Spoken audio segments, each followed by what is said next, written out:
We have an incredible team with us today, as always, because everything worthwhile is done with others.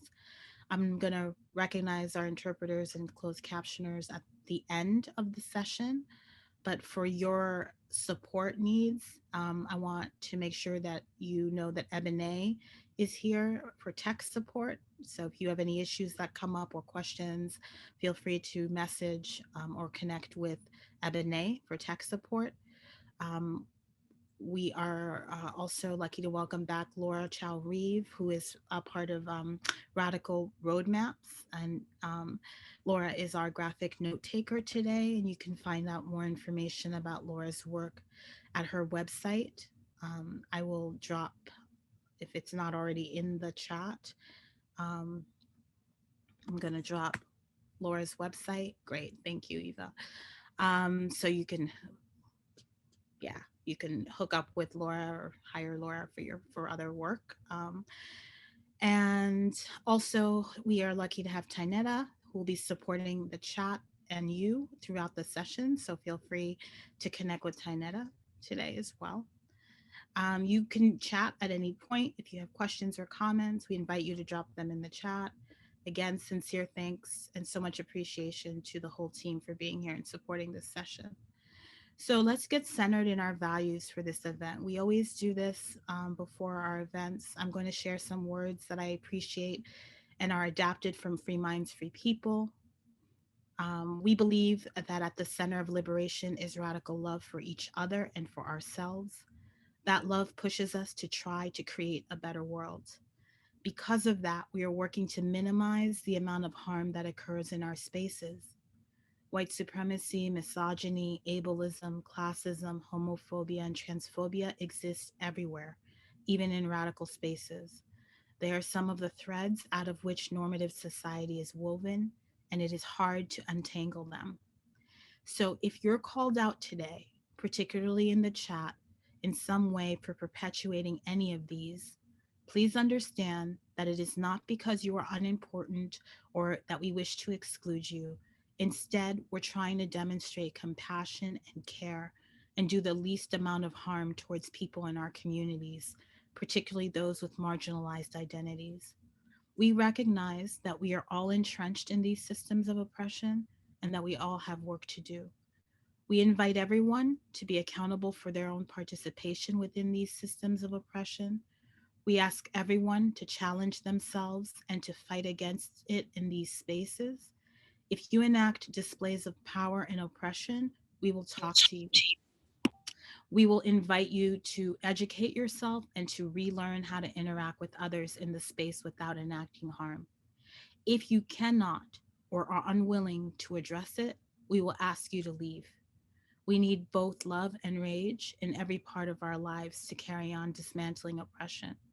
Both can be a part of radical resistance to the destructive world in which we live today if we put in the effort to truly learn from and care about each other. We seek to forge stronger bonds and create a community that we can rely on rather than systems of violence. So, being accountable to each other for our behavior is a really good way to start. So, I'm going to throw over uh, to Ijeris and to Che to introduce themselves to you and to get us started. Really, really grateful again for everybody's being here and for them facilitating us and introducing us to this wonderful toolkit. So, Ijeris and Che, thank you. Thank you so, so much, Miriam. Thank you, Project Nia. Thank you, Interrupting Criminalization. And thanks all of you who are here with us today. If this is your 5th Zoom, your 10th Zoom, or your first, we're really grateful for your time and your presence. My name is Ijeris Dixon, and I'm the founding director of Vision Change Win Consulting. And let's see, a little bit about me. Well, first, we just want to say we're so excited to share this tool with you. And the history of it, how it came to be, how we inherited these skills, and to name them as skills that we are practicing and living and are excited to co-practice with you all. My movement journey starts in the late 90s, and I have been organizing at the intersection of racial justice, anti-police violence, anti-domestic violence and sexual violence, economic justice movements, and housing justice movements are kind of where I come from, and transformative justice. I've been in abolitionist movements and circles since the late 90s as well. And I identify as a Black queer person who grew up in California, but has been in New York for the last 20 years or so. So incredibly grateful to share everything with you all. And as we think about the tool, if you want to locate me in terms of what my security roles are, I tend to historically play a runner. I'm a captain. I've played a security coordinator and occasionally a police negotiator, but I really kind of like to hang out in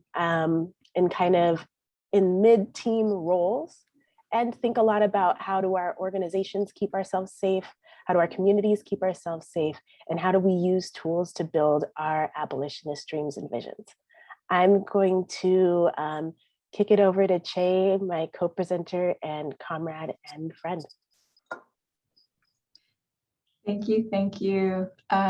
So excited to be here. I feel like this tool has just been bubbling. It feels like a child that's now out in the world, and I just am so excited to talk about it and nerd out with you all on it.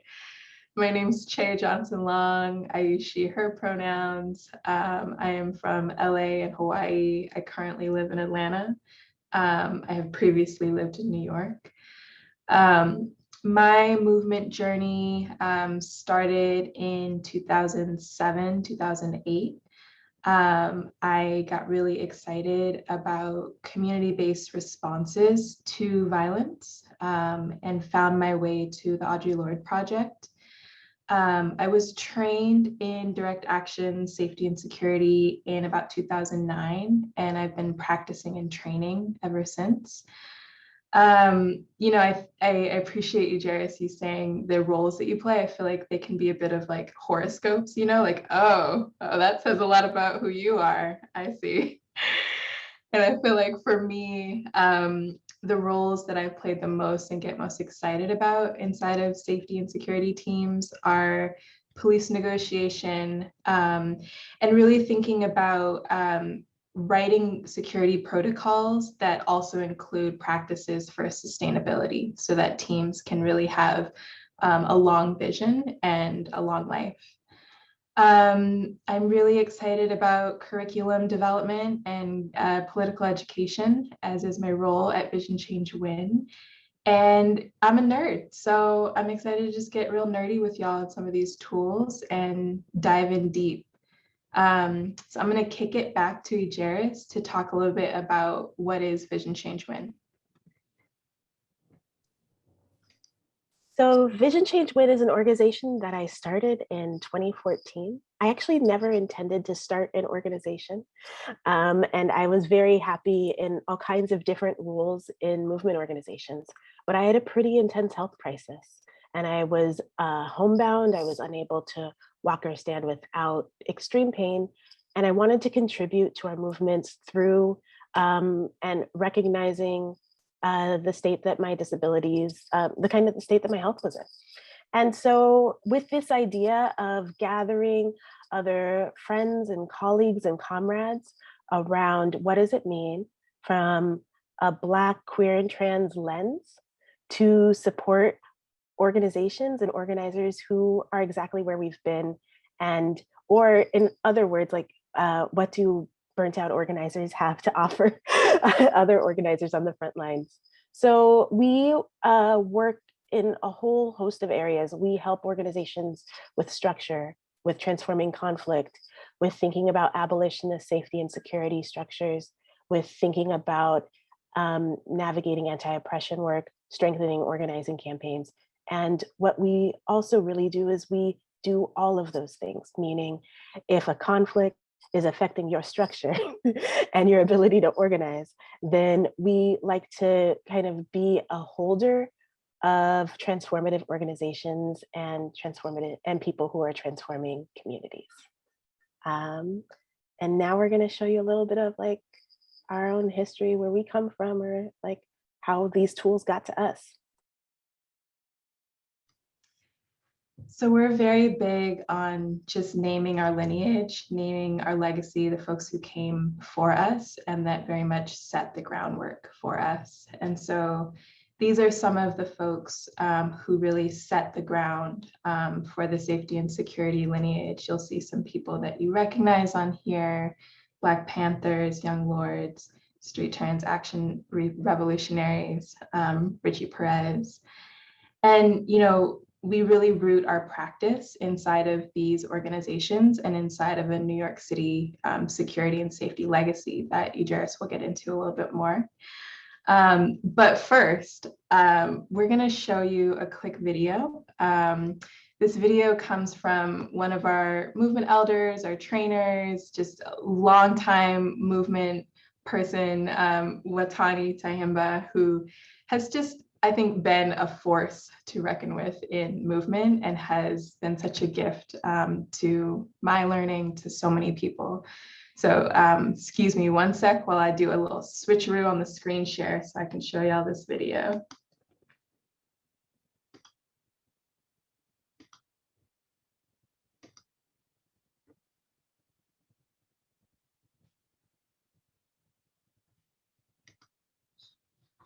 Happy 5th birthday, Ijerus, and the family of Vision Change Win. This is Watani Tayimba, founding member of the New African People's Organization and the Malcolm X Grassroots Movement. I'm an investigator and security consultant, and I've been doing this for our movement since 1969. VCW, y'all have put together a program that we wish we could have done back in the day, and I'm proud to have been a part of your staff to help do some training across the country. Once again, I know y'all are going to do great things in the next 5 years and future to come. So just keep doing what you're doing. I wish I could be there with you, but unfortunately, this is all you can get from me as old man on the video. So happy 5th anniversary and keep on pushing.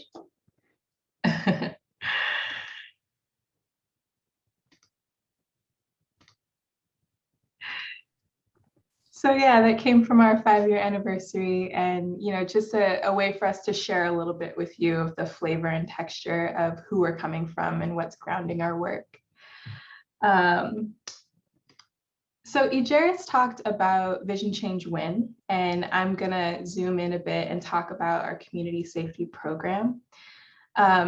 Our community safety program really is rooted in this belief that we have both the power and the responsibility to keep our folks safe, and that safety and security issues can disrupt and prevent our organizing and make us more vulnerable to state violence.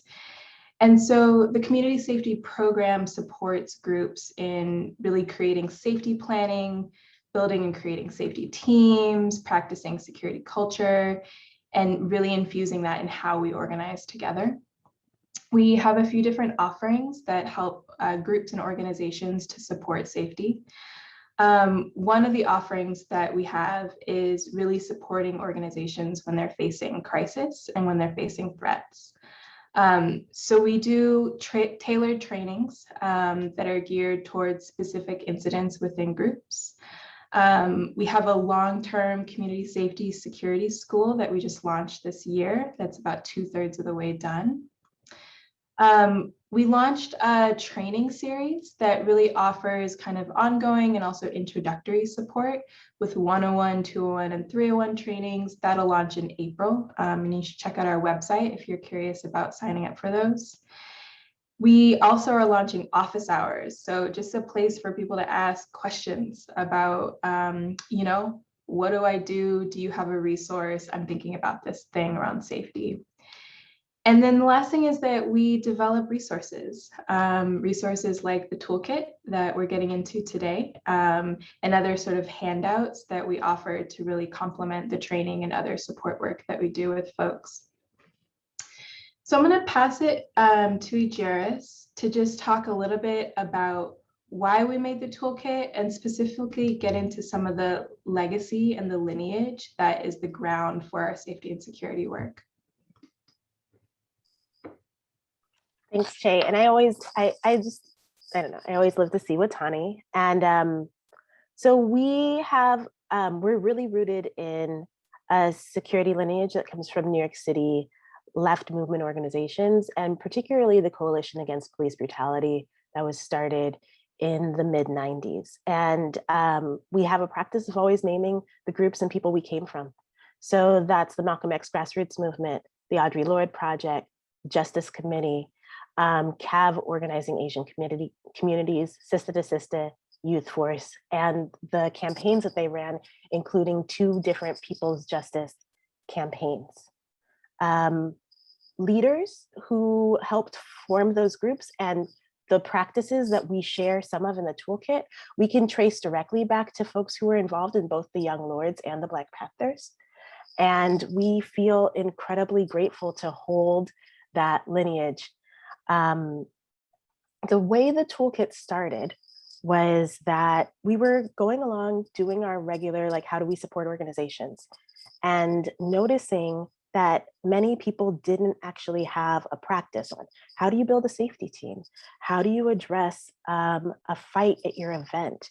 How do you make a long-term plan around securing your actions?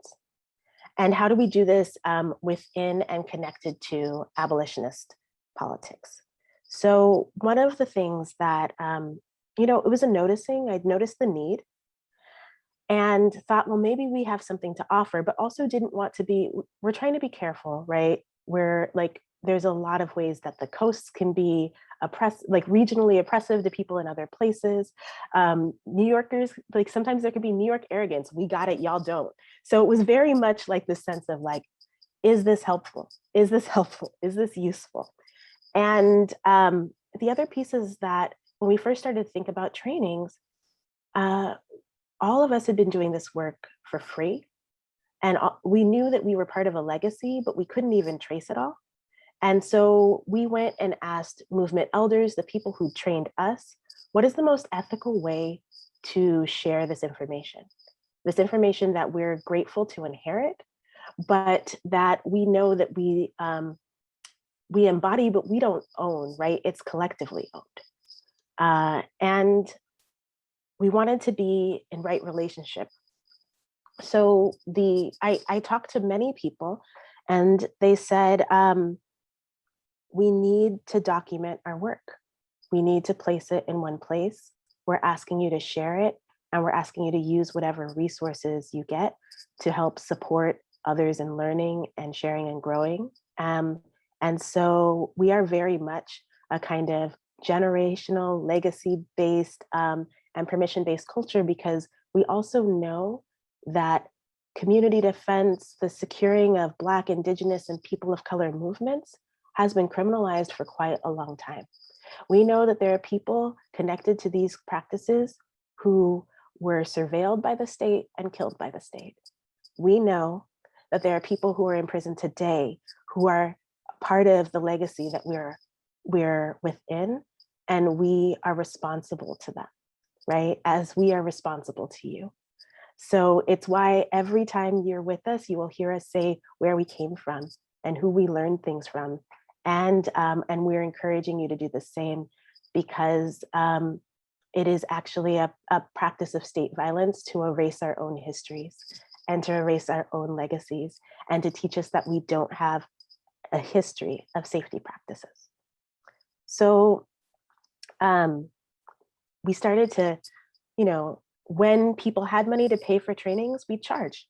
And then I'd like squirrel away a little bit of money for like graphic design or to gather people together to review the toolkit. We emailed everyone we knew who we'd been in trainings with. What are your trainings? What are your practices? What does it look like?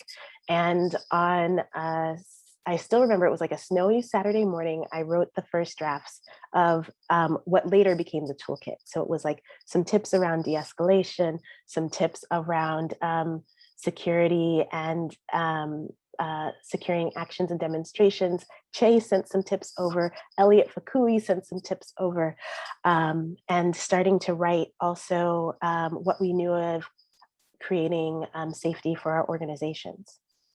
The goal that we want to say to you all is that this is not a static tool, and we also don't see it as a perfect tool. We want it to be a tool that you use, that you riff off of, that you disagree with and edit, that you adapt to your own context. And feedback is not only desired and welcomed, but it helps us all grow.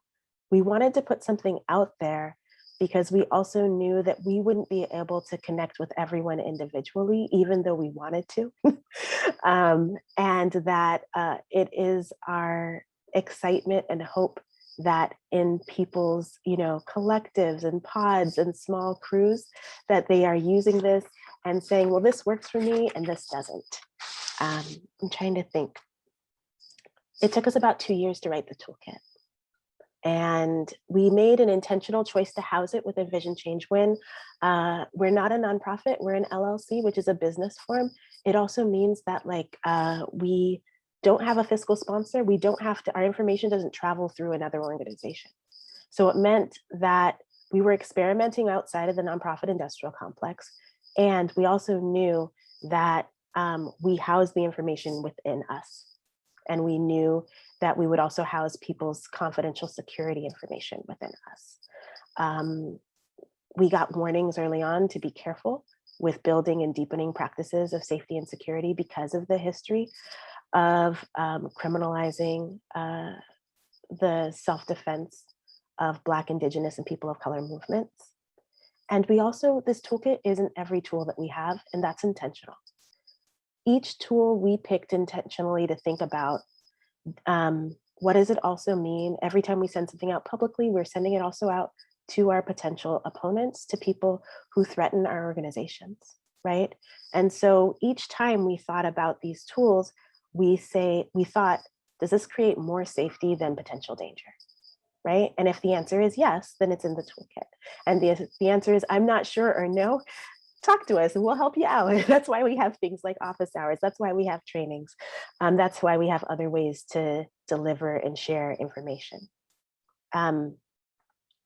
Because of the gratitude that we had for this practice that we sit within, we made a collective promise that we would always name our legacy, because we knew that we didn't know everybody's name that brought these tools to us.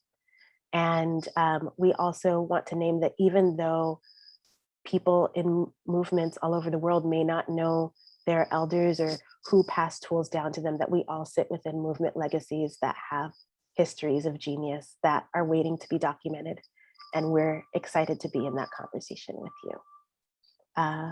I can go on about this forever, and then I start to get emotional, and I think we're here to practice and not, like hang out with me and all the feelings, but it is exciting and overwhelming to share all of this with you. And I'll kick it to Che to talk about how to use this toolkit. Thanks, Ijerus. I too get a little emotional. It's nice to have a passion project that's also useful for movement, right? And it's nice to do it with people that you like and care about. So thank you all for being in this with us and for experiencing the toolkit with us. So, we wrote this toolkit and we very much wanted it to be accessible to folks who are doing all kinds of work. Anything from, I have thought about safety and security, but I haven't implemented anything, to I have something in place, but I'm not sure how to improve it or to make it sustainable. The only kind of like caveat for the toolkit, it's that it's at least you plus one, right? So it's very much geared towards groups, pairs, families, orgs, neighborhoods. Most of the practices are most useful when done collectively, and most of the learning is going to come collectively. So we really encourage you to use this toolkit with other people. And I just, like Ijerus said, I also encourage you, as you're using it with other folks, to adapt. There might be language in the toolkit that you may not use with your folks, with your neighborhood or your region. Change the language, make it make sense for your folks, and let us know if you have ideas for things that can make it better. We also made this toolkit with some values in mind. And these are really kind of our grounding values for how we do safety and security. The first that I think has really been lifted up earlier that I just want to keep lifting up is that we know that Black, Indigenous, and people of color have been creating safety for ourselves for decades. We know that this is not a new practice. We know that many of us have had to create safety and security because of being targeted by the state. So we honor this legacy. I just want to note that some of the practices in the toolkit are over 30 years old and they were passed down through oral tradition.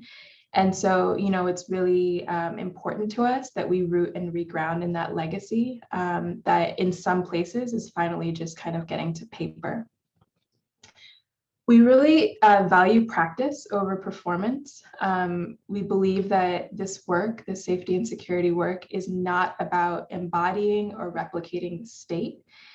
And so because of that, we really want to practice challenging misogynistic performances of safety and instead root into what works, really practice and get into the repetition of learning over time. As such, we really support women in femme leadership, expertise, and also just the unique skills that women and femmes bring to safety and security work. We're disability justice informed, which means that we believe in security and safety for all bodies. We use disability justice as a frame and a lens to help build our trainings and our practices. And we try to stay adaptive in how our teams operate in what they need and really identifying new needs in a team. We'll keep saying this again and again and again, but we really believe in practice and we believe that there are no shortcuts to on-the-ground experience. We want to just recognize that community safety work is deep work, that it takes time, that it's about repetition. It's about getting it in your body and it's about trying on new ways with other folks. And so because of this, we really encourage that as you use this toolkit, that you're training with folks who have experience, at least 3 years on some kind of team. We really want for trainers to be able to answer hard questions. We recognize that that might not be possible for everyone. And so if you are in search of a security trainer, then reach out to us because we have lots of folks who are spread out across the country. We want to make sure that you have the resources that you need. And then lastly, we root all of our practices inside of abolitionist values and movements with histories of resisting state violence. Our lineage has come from communities who are targeted and criminalized by the state. And we believe that we have to build safety outside of the state as a part of an abolitionist strategy. So we're about to get into the toolkit. I want to encourage you, if you haven't already, to open it. If you have not, click on the link, check it out, peruse. Thank you for sharing that link. So good. Our chat folks are just on it. So I think the first thing that I want to say is that, like Idris said, we wrote this over the course of a couple of years. And then we were just about to release it. And then there was a global pandemic. And so like many of you, we suddenly had to kind of like pivot and figure out how this toolkit needs to shift or change for a rapidly shifting and changing political landscape and public health landscape. And so that gave us an opportunity to add some new sessions to the toolkit. So you'll notice if you're in perusing mode, on about page 2 or 3, we really get into some COVID and uprising specific information. And that's really to help adapt and to recognize that this information, of course, is changing constantly and is changing across region. So just, kind of noting that a lot of that section is going to shift over time and use what feels relevant for your region. All right, are y'all ready to get into this toolkit, get into some of the sections? Awesome. So if you open up the toolkit, then you'll notice that on the table of contents, there's sort of 4 sections that the toolkit is broken down into. I'm going to take the first 2 and then I'll pass it to Idris to take the second 2. So the first section, like I said, is around navigating multiple pandemics. Some places that I think are really important to sort of dig in. There are tips on COVID safety that I think are really awesome. Specifically, tips around staying around the perimeter when you're at a direct action, really utilizing care teams and home base as a way to sort of like ground for folks who can't be present at in-person direct action. And then testing for teams. There's a great section that's on rebellion control agents like pepper spray or tear gas that gets into the equipment that can be useful, specifically what kind of goggles you might need, gloves, masks, clothing, shoes, all of that, and really goes through some great scenarios to help you plan what kind of equipment you might want to bring to a direct action. And then lastly, in that section, there are also some great tactics, again, to just help give guidance around how to address tear gas and pepper spray, things like redirecting a canister, advice on not crouching or rubbing your eyes. And then the last part of that section, my personal favorite part, is formations. I love formations. You'll see a very fancy blue chart that gives kind of a breakdown of different formations. I don't do sports, but some folks have told me that these formations resemble like plays in sports. So if that's your mindset, then use that. And the formations I think are great because they just give ways to practice in teams. If you have a current safety or security team and you want to really try out new formations outside of an uprising or direct action, this is a great place to start. And I just want to highlight that there are a lot of formations that have come out of these uprisings in COVID, namely lots of creative car formations and lots of socially distant formations. And these are all really helpful for us to think about, no matter what the context. So then the second section of the toolkit is the verbal de-escalation section. In a little bit, we're going to have you all get into some smaller groups to really practice trying on some of the tools inside of verbal de-escalation. I think that the verbal de-escalation section is grounded in this belief that, you know, most people have de-escalated during their lifetime. And we know that many folks on this Zoom tonight, many folks who are survivors, that we have lots of skills that we are constantly practicing around de-escalation. And so this really is a section to hone in on those skills and identify where can I practice, where can I get better, where can I get more clear. There's a great section on how to decide whether or not to intervene in an incident that asks a lot of questions about assessing self, assessing the environment, assessing your identities and the identities of the folks that you might be de-escalating.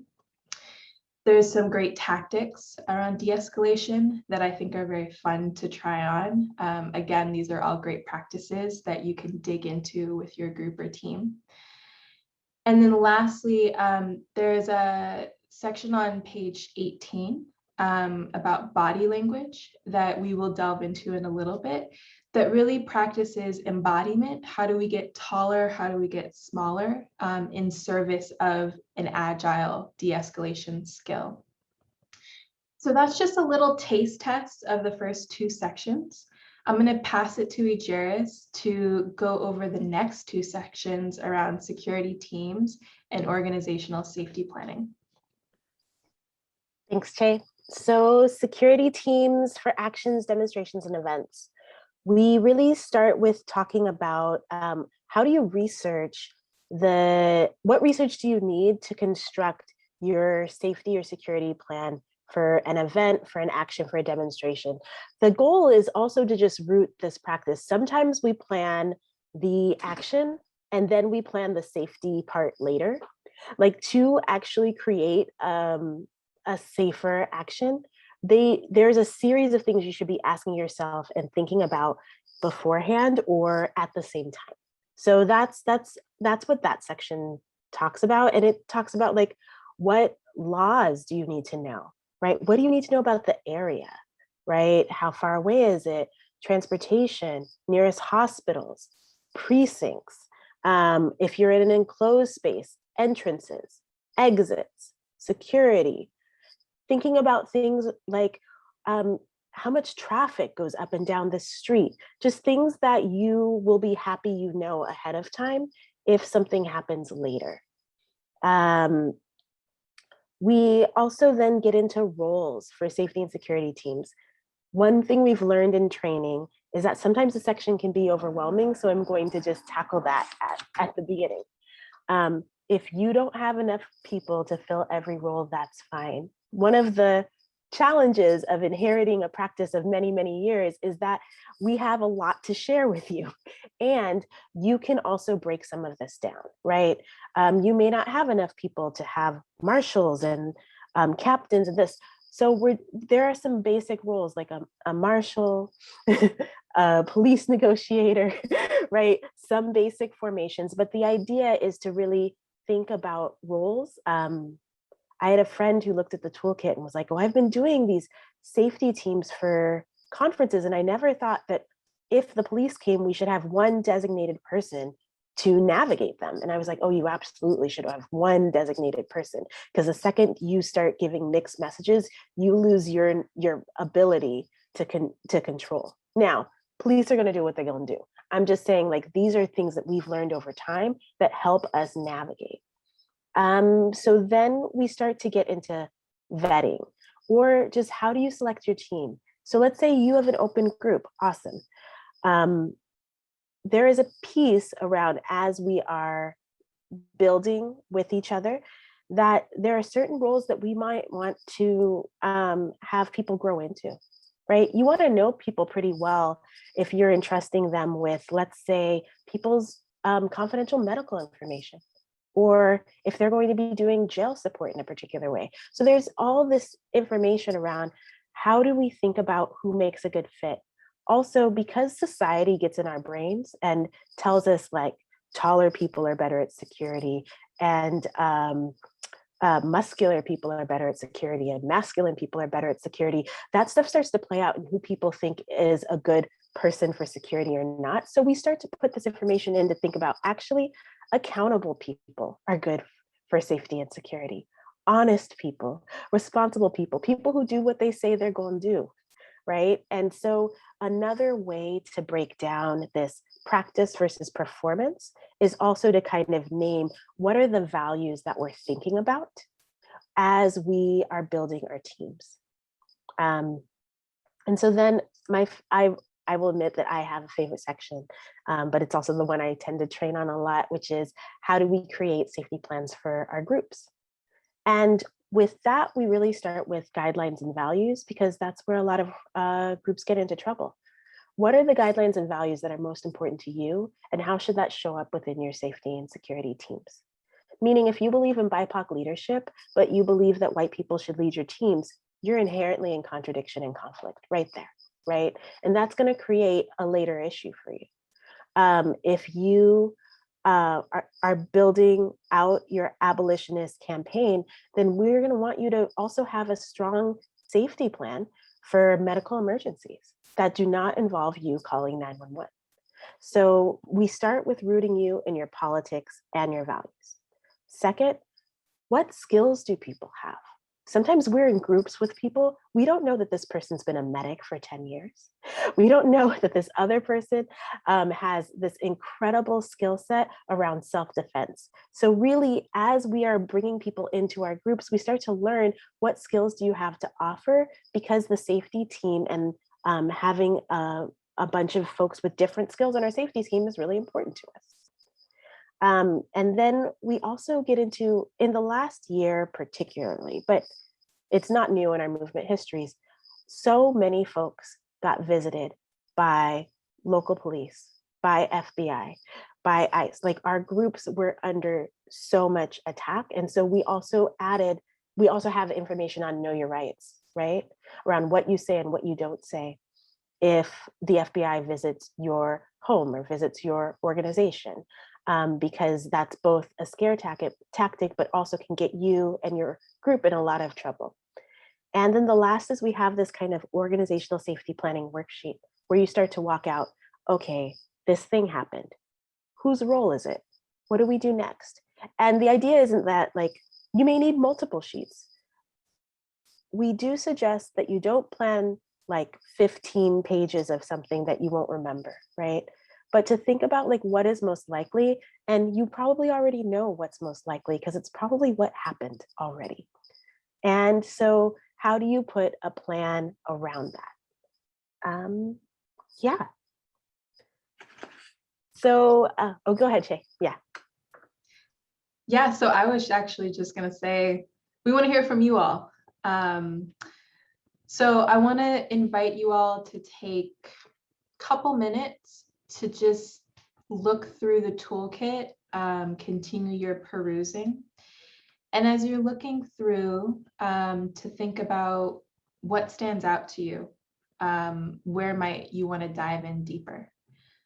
Is there a section that grabs your eye? Is there an infographic that you get curious about? I'll give you a couple minutes to do that. And then I just learned this new thing called a chat waterfall. I think that some of y'all have probably done it before. So once you have your topic, you're going to write it in the chat, but don't press enter. And then on the count of 3, we'll all press enter together. And so we'll be able to see all of those topics cascade like a beautiful waterfall. I'm going to copy and paste this question again into the chat for folks to see it. We'll take a couple minutes for you to brainstorm and then start typing into the chat. So we are going to be breaking you all into some small groups in just a minute. Rather, you'll break yourselves into small groups. And the small groups are going to be focused around 3 different sections of the toolkit. So I'm going to review what those sections are. In each small group, you have a tool to practice that's in the toolkit. Again, if you haven't clicked the link to look at the toolkit, now's the time to do it. And then at the end of this explanation, y'all will have a chance to play, to try on the tool, and then to tell us what you think about it. My understanding is because it's a larger group, there'll be 2 of each topic. So just pick the one that you like and make sure you spread yourselves out accordingly. So if you're in the toolkit, starting on page 18, you'll see this infographic. This is in the de-escalation, verbal de-escalation section. We know that so much of verbal de-escalation is body language, right? And that so much of when we de-escalate has to do with how we're reading body language and also how we're communicating with our bodies. So this is a practice to just practice different ways of communicating with your body. One option is to practice in sort of a taller stance, right? We sometimes think of this as like power over and power under, right? So the person in green you'll see has a taller stance, has hands out, eyes that are directed out. The person in red is practicing a bit of a smaller stance, right? So really practicing how can you get a little bit shorter? How can you narrow your eyes or have your eyes move down? Your gaze is down. This is really playing with size and getting used to how can I try on different sizes of my body to be able to de-escalate. So one group will get into that group and try on these stances silently, and then talk about what that experience was like. You'll do this a couple of times, and then you'll have an opportunity to debrief with each other. The second group is going to be looking at pages 21 through 24, but you can start on page 21. This group is going to be looking at the direct actions part of the toolkit. You'll notice that there's a grid. There's so many times when we plan direct actions and we get to the site and we realize that we actually don't know where all the entrances or exits are. Or we plan a march and then suddenly there's scaffolding up on the sidewalk and we have to kind of reorient. Or we didn't realize that there's a monthly event that always happens in this space that happens to coincide with our event on this day. And so this grid is a way of creating a systematized or just more intentional way of doing research in order to create safety and security protocols for an event or for a direct action. So folks that are interested in this part of the toolkit, y'all think back to an event or an action that you were part of planning. After reviewing this grid, what might you have added to your prep? What might you have added to your research? Thinking about what can I use this grid for moving forward? The second page of the grid really looks at safety planning and protocols. If you are rock stars and you get done early, feel free to peruse this section and think about what are some risks that I want to consider that might come up in a direct action in the future. Group 3 is going to look at organizational safety planning, also another really great grid that helps you to answer some questions. It starts on page 34 and goes to page 37. This one's pretty long, and so I encourage folks to start with this first question, and you'll see it's formatted a bit differently in the toolkit. In the toolkit, there's some blue boxes and there's white ones beneath that you would fill in an answer. But looking at this first box and just thinking about what are some of your organizational or group values and how might they inform how you create safety protocols for your group. Organizational values. You can peruse, there might be other questions that you want to start answering as well, but I think that's a good place to start, especially if you're in a group with a lot of people who you don't know. So I'm going to post these prompts in the chat, and then just as a reminder, these are the 3 groups, right? So group 1, we're looking at de-escalation using that body language infograph to practice getting bigger and smaller silently. Group 2, you're looking at the direct action event planning grid, which is on page 21. And you're thinking about what might I do differently to plan or do research around an action. And then on the last one, you're going to be looking at that organizational safety planning grid. Welcome back, good people. It was nice to pop into a few of your sessions. So we have a good solid 20 minutes to jump into questions. I just want to start by making space if there were big reflections or just things that y'all want to share back from your small groups. Particularly, are there any adaptations that you might make to the tool that you used for your community, for your neighborhood, or your crew? And I'll encourage, the chat is open. I also like hearing voices of humans. So either way, whichever way you want to do it, it's up to y'all. We'll take stack if it gets to be a lot of folks. I'd love to share something that Sala said in my group, which is stay ready so you don't have to get ready. And I think that's kind of like the whole ethos that we're talking about today. It's like, you've prepared this amazing, amazing resource. And I want to look at it all and have it like sink in before I need to use it, right? So yeah, stay ready so you don't got to get ready.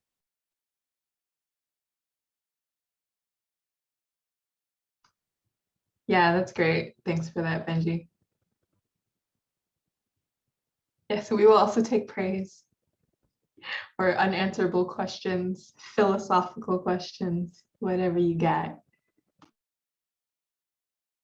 I saw Shira's name mentioned. We love Shira. Did a lot of collaboration with Shira.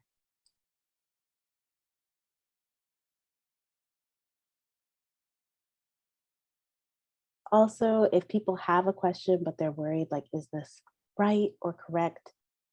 All questions are all questions are good questions because there's a lot that people are still figuring out.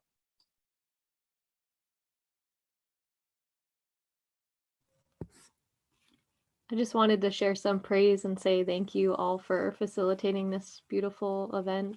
I really appreciated it, and it's just been really wonderful and building, and yeah, I feel really grateful. Thank you.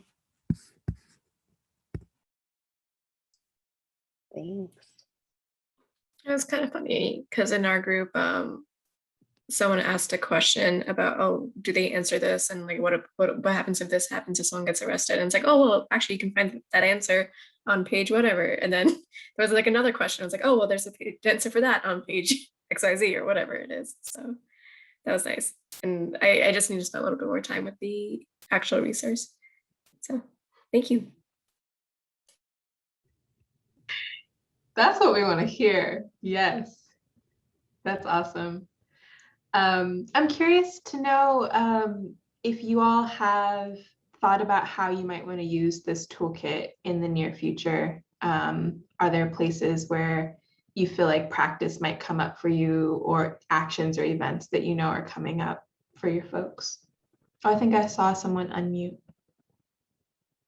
Yeah, I have a question. Hi, my name is Liz. I'm a part of an abolitionist campaign on my college campus, and so we're like working to get rid of university police, and we've done a lot of direct actions, and things have like escalated quite considerably. And so I was super excited to be here, and just thank you so much for offering this information. Um, I was in the group talking about like organizational like safety, and our organization is very lightly structured, and this is partially intentional because we want to make sure we're always inviting people to come, work with us and to offer their support in whatever ways that they can, and if they're interested, to come talk to us and do like an educational orientation about like why we started our campaign.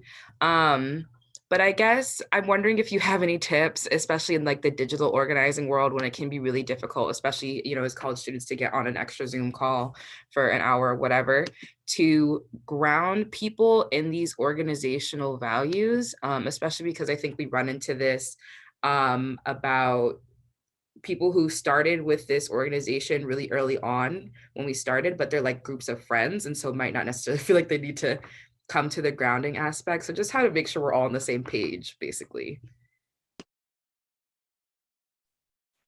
I can start. I mean, yeah, it was really important for us to think about values and politics for safety teams, mostly because it's a really common circumstance that people reach out to us for help after they're like, my group has XYZ politics, but then this happened and then nobody helped me. So that means we're messed up, right? Like, so it's like, if I were to say like, in the like top 50% of questions, that scenario is it where people's values and politics don't match their safety practices, and that people can feel betrayed by the group's inability to hold their political line. So I actually think naming your values and politics at every meeting, if you can, is important, because it kind of gets out of this framework that you don't need them, or everybody knows this, or you should, right? Like, so let's just like reduce that sense that like, people have a lot going on. We may or may not remember things from meeting to meeting, but also like values, politics, those are living documents, right? So sometimes you realize that there's a value you need, right? And it's not there. So also you can do all kinds of things where you check in, how did we show up around our values? Are we showing up within our politics? Is there something missing, right? And the best part about like a safety team debrief is sometimes you notice a gap. You're like, oh, we've never talked about, right? Like what happened? We've talked all about what we're gonna do around law enforcement. We haven't talked about internal fights, or we haven't talked about right? Like you notice a thing that's not established and then you add on to it. So I think that when a safety issue becomes a conflict, which then can become a safety issue again, right? Like we don't need to separate them. That's often. Or when a safety issue becomes a conflict that then becomes a surveillance issue. That's also a fairly common trajectory. So the root of that is we weren't clear on our values and politics. And we also weren't clear on what we do when people are not upholding those values and politics. So that's why it's like early on in that section around organizational safety. And that's why when you see us train on it, you'll see us lead with that too. But it's also because it's one of the number one questions that comes to us.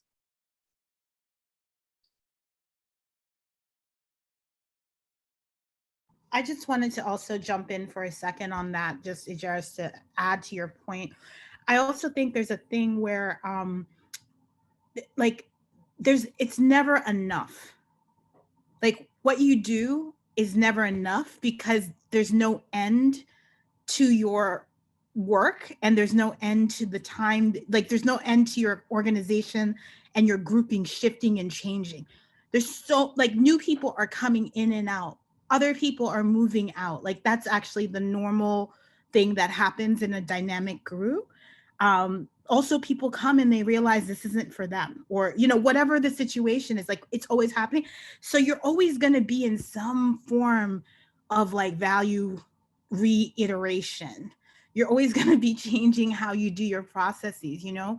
I'm part of a formation we had like at the very beginning, you know, you get this information about the values of the organization before you come to the first meeting.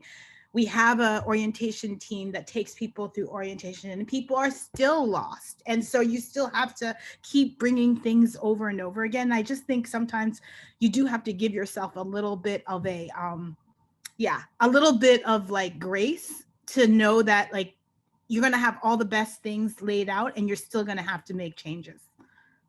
So I don't know if that's helpful, just like, because sometimes people beat themselves up a lot about it, and rather than just embracing that that's the reality and doing your best. And like we learned this stuff the hard way. That's why it's in the toolkit, right? So that, right, like that whole organizational safety planning scenario, that happened, right? So yes, everything that Miriam's saying. Thank you so much. That is really, really helpful.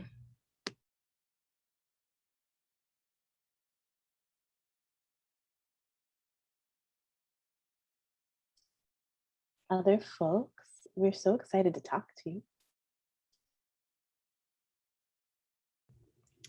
I think the question was like, or prompt was, who could we see ourselves using this with, or, you know, in what ways? And I work with a lot of, for lack of a better word, leftist groups that are trying to figure it out. And I think want to have some tools. So I do feel like I think finding some grounding in what y'all have written up. And again, I want to look over it even more, but even like in the first glance, I'm like, yeah, I feel like a lot of the conflicts that I've had to mediate and a lot of the guidance I've been asked to kind of like help them work around is coming up in this. So probably just out to like those smaller groups that are really like ready to go. But, you know, like you said, you're kind of like fumbling and figuring it out, and then you figure it out a little more. And so it's nice to have some guiding words here. So thank you so much for this.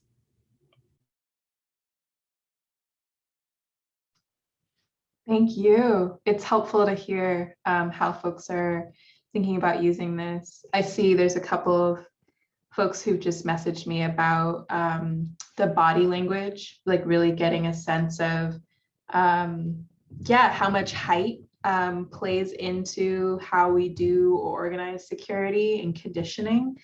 And then another person just talking again about gender and gender presentation.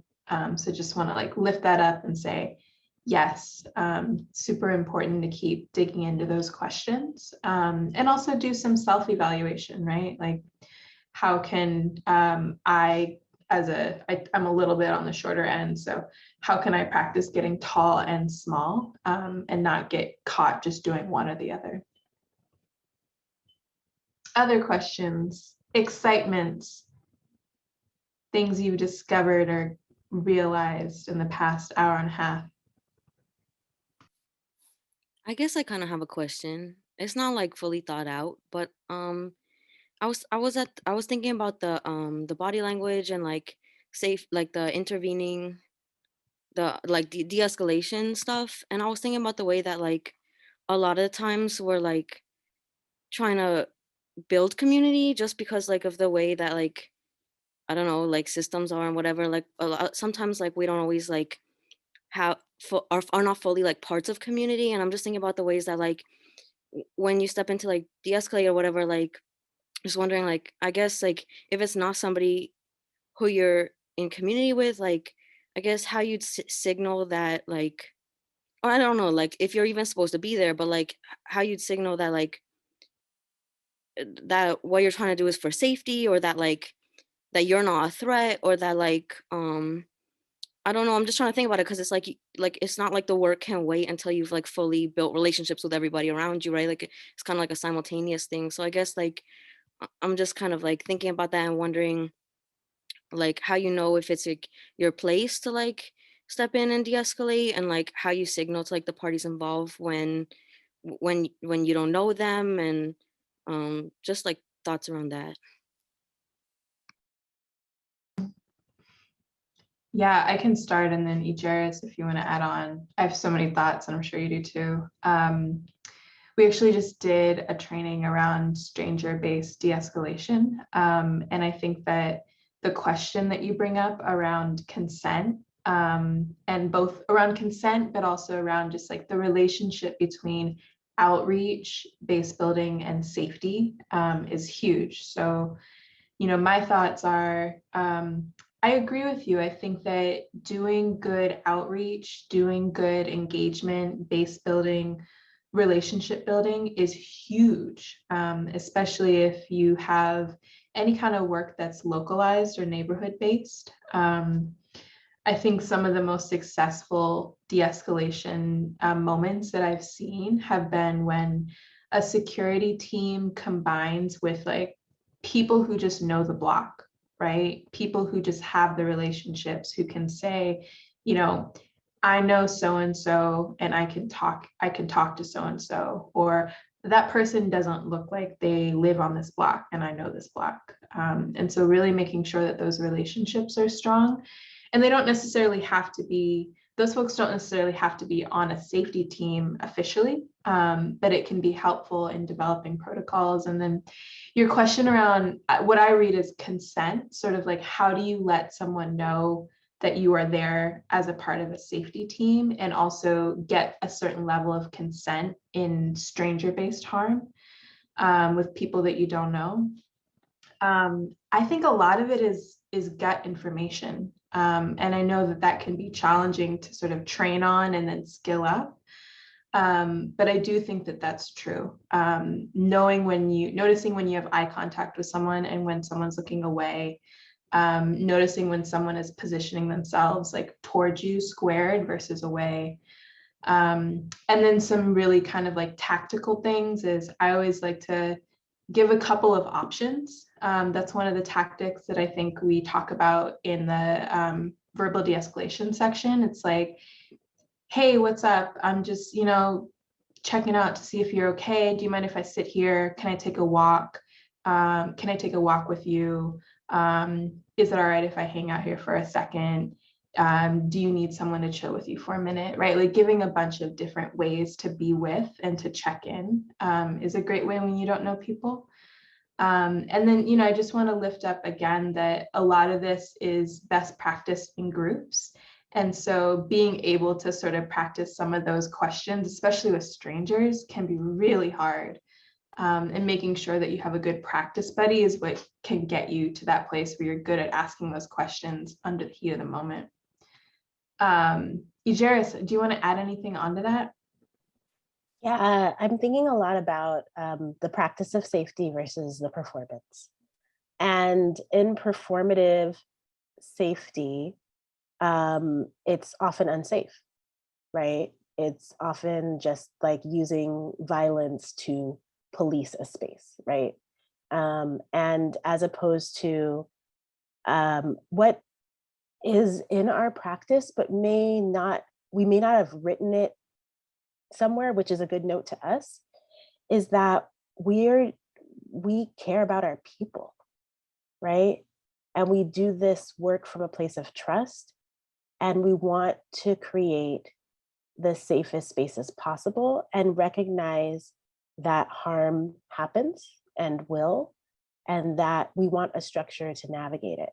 So I think it really, just in the fact that we have so many people with varying, like that we train on safety across identities and size and gender and ability, because that also shows that we are all a part of like creating care within our communities to create safety.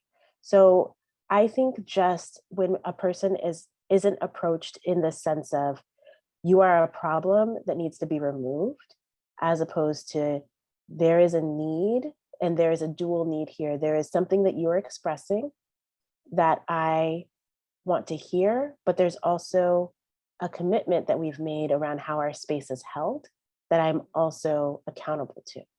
So that's like the sense of it. And also like, we should be really honest. Like I definitely, we did a lot of work, kind of my era of security folks around demasculinizing the safety and security practices that we were taught.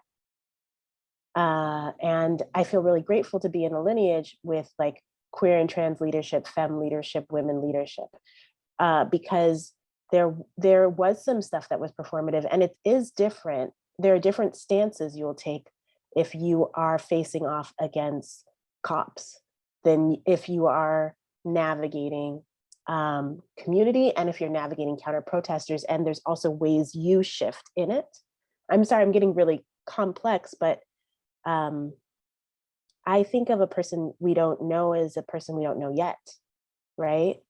And so our relationships matter, and people remember how they were treated in space, even if they were showing up in the space in a way that was contrary to the goals or commitments or values. So we don't, when we think about intervening in violence or de-escalating, it's not because people are problems. It's because we have a commitment to how we are in space together.